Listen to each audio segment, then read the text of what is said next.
we have our meta breakdowns from, this is going to be too big now, from our webcam events and our, I guess, IRL events, technically, our community posted events from this past week. Here it is.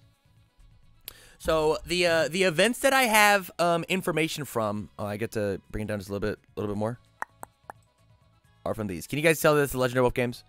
I didn't check this slide, I guess. Look at all the events that we have. We have the Cardwell event happening. We've got our Wednesday Webcam Weeklies hosted by Jasco. We've got our Thursday Throwdowns hosted by Lenoko. Red Riot Games posted on Friday. These are all webcam. A Legendary Wolf Games on Saturday, which is an IRL event happening in Omaha, Nebraska, but it is streamed, so I decided to put it in here. So maybe if you happen to be, if you live in Nebraska, live in Omaha, or want to travel or whatever to these Saturday events, you can go out and hang out. Otherwise, you know, sit back, enjoy some popcorn on Saturday over on the Twitch channel, twitch.tv/Legendary Wolf Games, and enjoy it. And then lastly, Sunday Pro Play Games, which I'm sure I won't have very much to say about. The two asterisks that I have are these events exist, they happen, and I was able to meet up and get in contact with the Carta Magica people, but I was not able to get all of the deck lists. I got all but 4 of them because of the way that they have formatted their things, so I could not add this information. I'm going to do my best for next week to have the updated Carta Magica events on the meta breakdown, as well as Red Riot Games. I got in contact with them, but I got in contact with them literally 30 minutes before I had to go live. And so I couldn't get their info into the spreadsheets. And so with that, we're going to start off with our classic, our Webcam Weeklies. One of the most interesting Webcam Weeklies that we have had so far. As we look at our meta breakdown, we had 35 players at the event for our Webcam Jasco hosted event. And look at all those 2s, guys.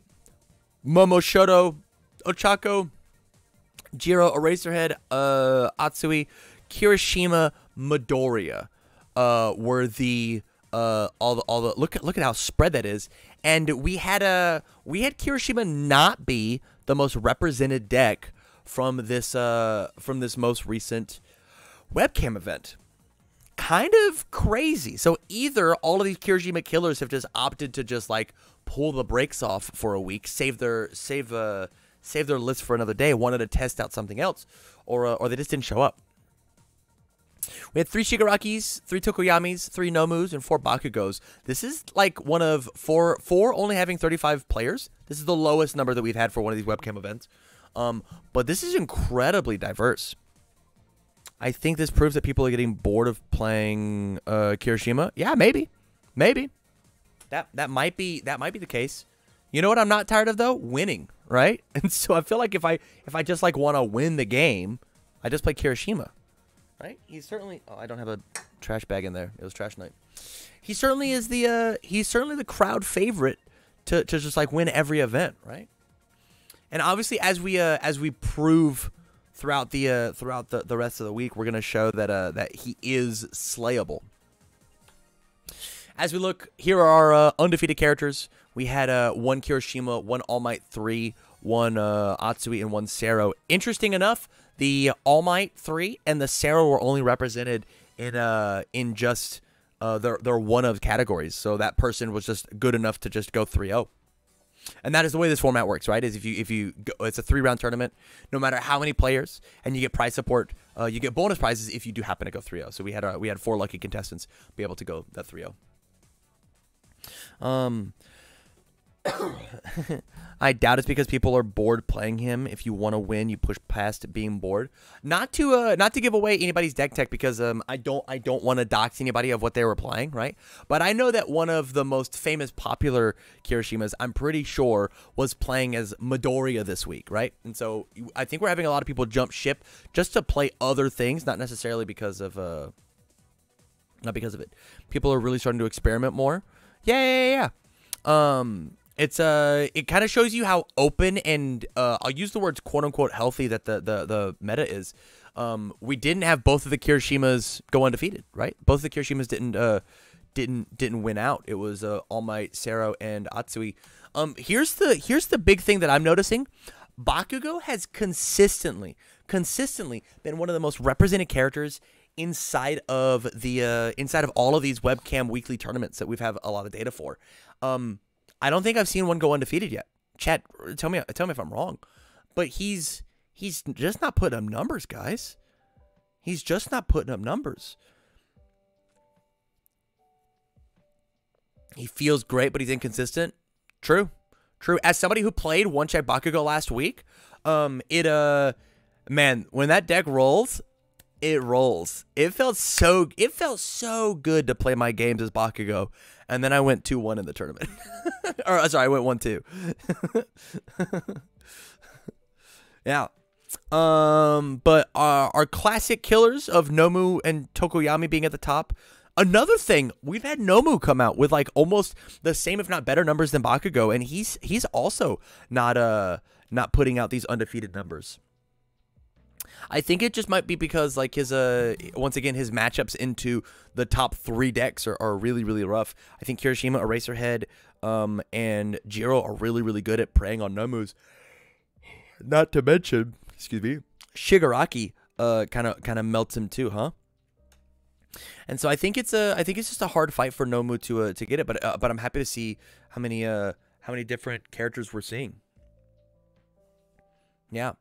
My biggest surprise of this tournament, honestly, is just how spread out it is. There's not anything crazy here. We've seen over last week's Pro Play Games tournament with Sero winning that one, as well as this week of this Sero going undefeated. That Sero is apparently a force to be reckoned with, not necessarily a dark horse, but a horse that could be considered in the race. So yeah. Moving on, we have the Throwdown Thursdays, hosted by Lonoko over on his channel, twitch.tv/Lonoko. And here's our breakdown. We had 10 players play in the event. 2 Eraserheads, Tokoyami, 1 Kirishima, 1 Denki, 1 Ochako, 1 Mina, 1 Shigaraki, 1 Handsome Bakugou, and 1 All Might 4. And our top 8 was as such. Kirishima being in first, 8th place being Bakugou. It'll go this way on your screen. The reason that I'm bringing this up is because I can't include this data inside of my monthly reports, because I have said that I am only including data from events that have 30 or more people. And so I wanted to put this on the slides, and I'm going to continue to put these on the slides so that more people learn about these events that happen on Thursdays. They are free to play. Lonoko is paying out top cuts out of his own pocket, much like Sam Tate is doing. And we would love to see some more play happening over on the TTS servers. It would help us, see the meta fully, as well as I got a character breakdown on the left. Unsurprised by Kirishima's tops. I am surprised by All Might True 4 and Denki, and we're gonna see Denki show up a little later as well. Not 2 characters that I expected. All Might True Form is one of those characters that I kind of like look at and go, well, he just loses, right? But I mean, he put up good enough numbers in this event to get second. He easily could have busted out and gotten 8th place like some baddie.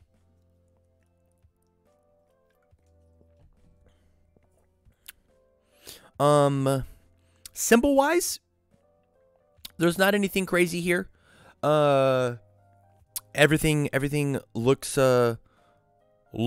good. The only outliers is that we have 2 Chaos decks. Who else will be playing Chaos on this list? It's probably just Denki and Mina, right? Like, Mina's like locked into Chaos because it's so good. Probably Denki.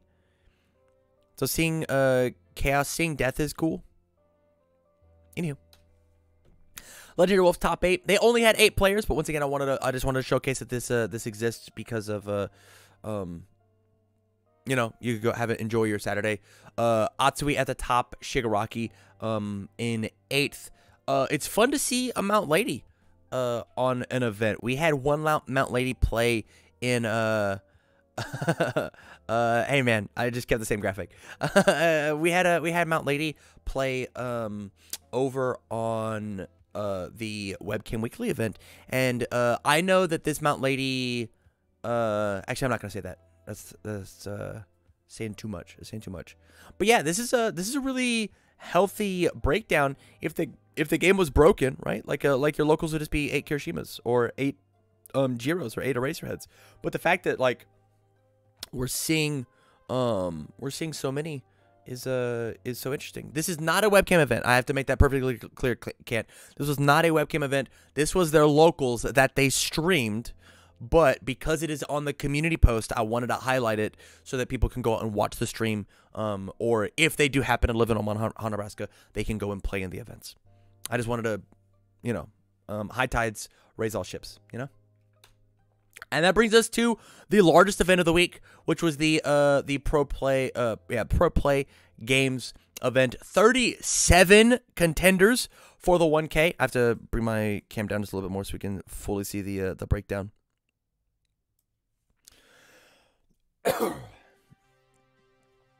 We had oh, I have to go back. I don't want to I'm going to spend a little time on this one, but I got to go back for a bit. We're going to come all the way back here. Guys, this event right here, we have successfully done it. It is the first event that has been streamed that has had all 12 symbols represented. All 12 symbols, including the evil symbol, were at this event. There was, I believe, a Shigaraki playing evil.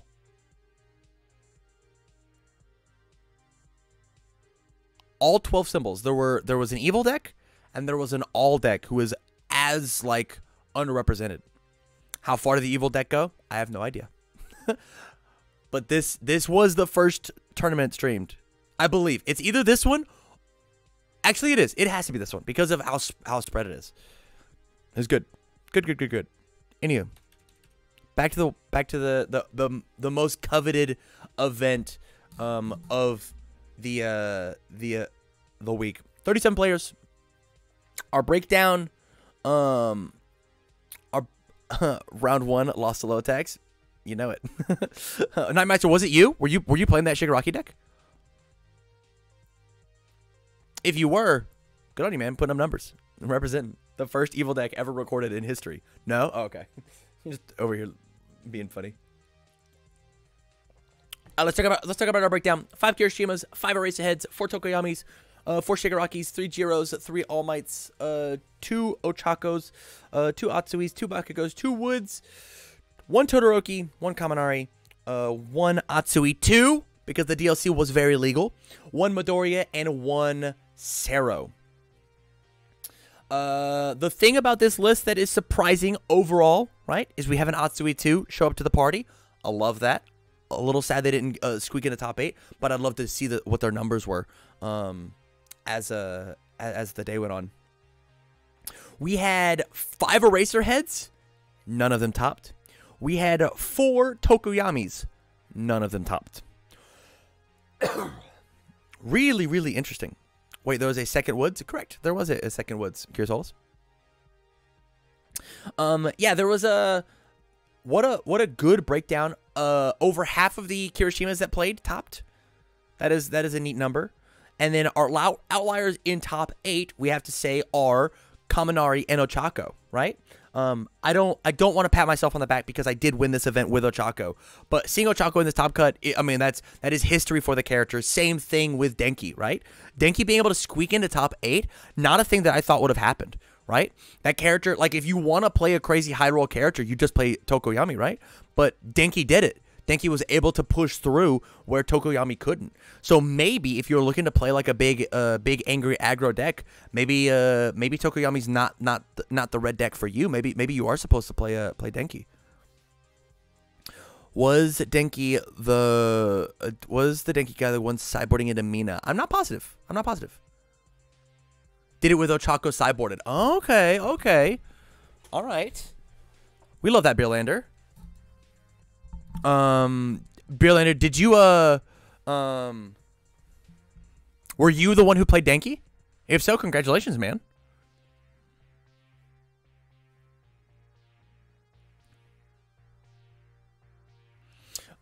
Symbol-wise, Air came out unbelievably strong, just as strong as Void. Good and Fire in the middle of our pack, and then Death, Earth, Life, Water. Life is our outlier here. Not a lot of decks are playing Life.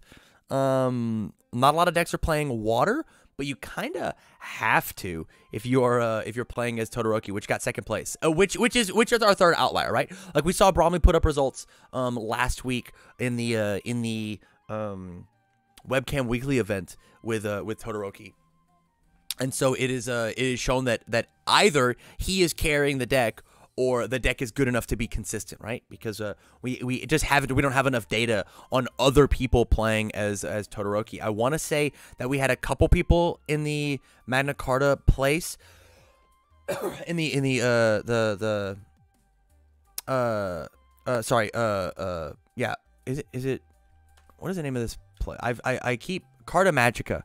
I keep saying Magic Carta. Carta Magica event. I want to say we had 2 people play Todoroki, but I can't confirm those numbers and they're not on my slides, so forget about them. But we just haven't seen we haven't seen a ton of people play it. It's down there in our quote unquote other category as we look at stuff. And so with he just said Deadlock, what's that? And the big thing is this Todoroki list was not playing DLC. Like I know that Todoroki wasn't playing the DLC stuff, and it only gets better, guys. I think the water symbol is going to come out swinging with this DLC. I know that I have a Todoroki list together in paper that I'm going to be playing for some webcam events, I'm sure. Because that list is so strong, especially in Deadlock. It's so good. Is Todoroki generally really good, or do you think he's just a good anti-meta to deal with the likes of coordinated effort Kirishima lists? I think Todoroki is like the pinnacle of a control deck, right? If you can figure out how to control your opponent, then you will win the game.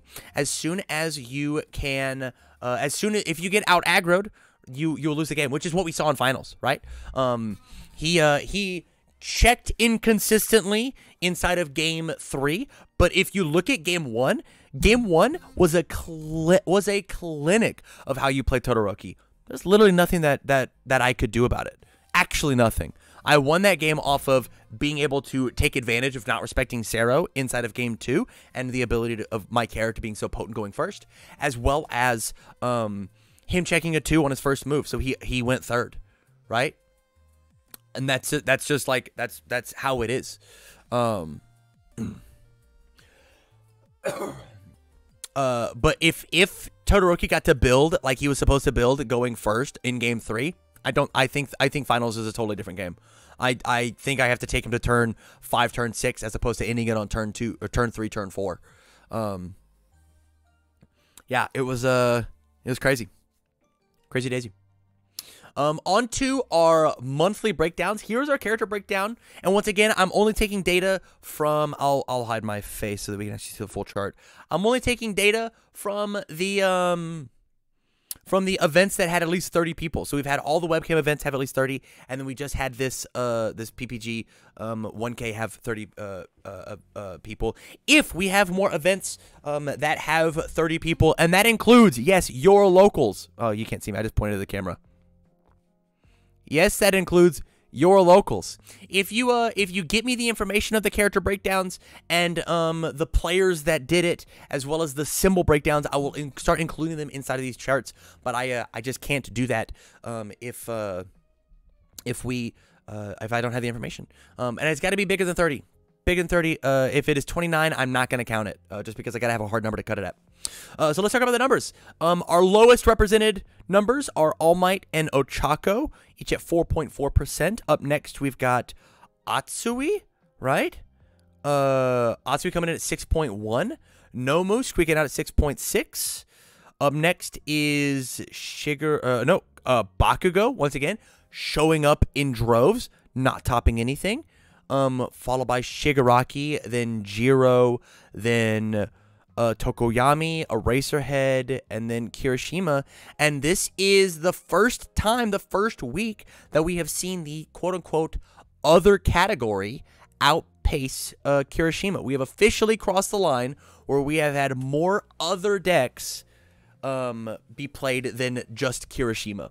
I want to say last week it was something like Kirishima was at like 15% and other was at like 12% or something like that. You can go back to the VOD and find it. But these are some really interesting. Numbers. We haven't had a shakeup in our top 10 of how many decks have been played across these lists.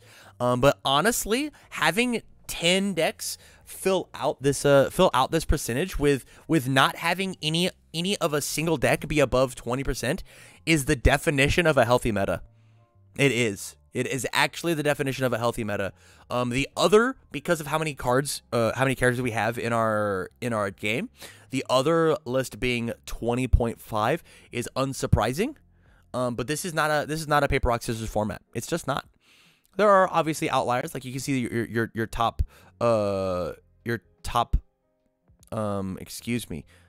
your top 3 contenders, your top 3 represented decks are Kirishima, Eraserhead, and Tokoyami, right? Followed by Jiro, right? And so those are, if you had to pick 4 characters you have to quote unquote look out for. That is who you're probably going to run into the most on your tournament circuit. It's those 4. So prepare your decks for them. And then up next is Bakugou, right?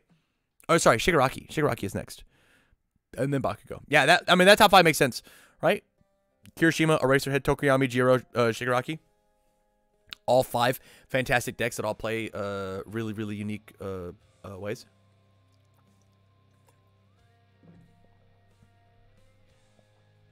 Yeah, looks good.